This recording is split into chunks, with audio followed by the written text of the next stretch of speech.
A relaxed athlete is one with a winning edge, one who moves effortlessly with fluid grace.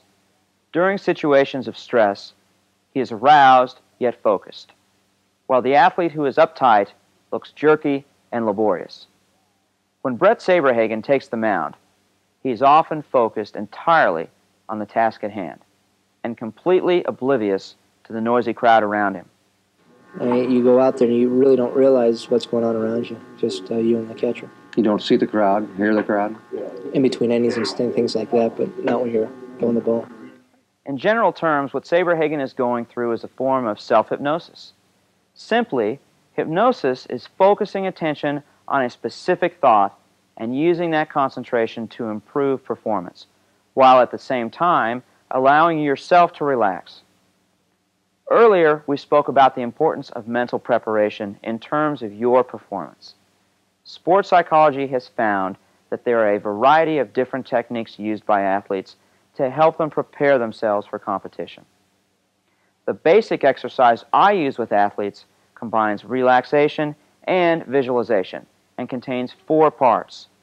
The purpose of the exercise, which can be used any time from the night before to immediately prior to competition, works on both your body and your mind to get you relaxed yet focused on your upcoming event.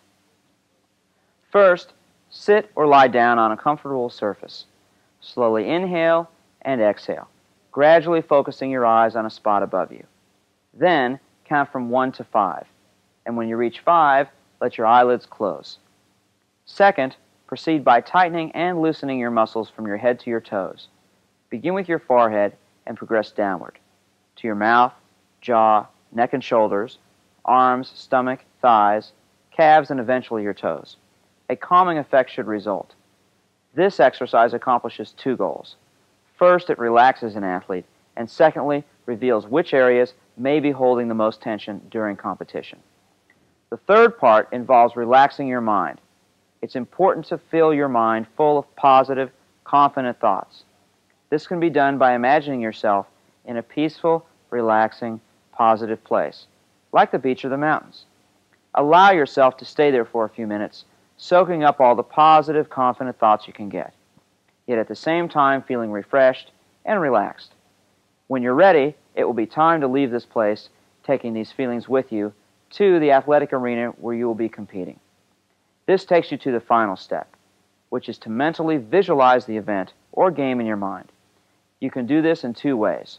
First, watch yourself through your own eyes, or as though you were viewing it on a movie screen. The key is visualizing the successful completion of the event in which you are competing.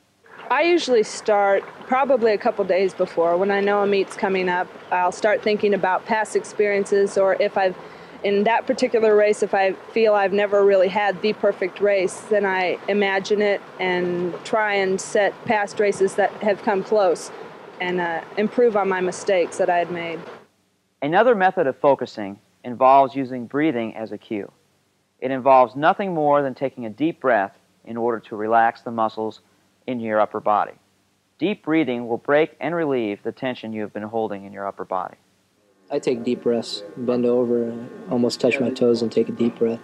I think that's the way I relax. I don't know how anybody else does it, but I'll take a little, sigh and get my act together and go and get them.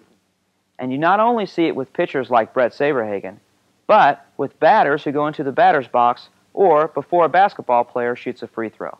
It actually lowers your center of gravity, relaxing the muscles when the situational stressors have literally made you uptight. Now with a relaxed body, a clear mind, and a positive vision in your mind, you're ready to go. Ready for the first serve, the first tee, or the first quarter.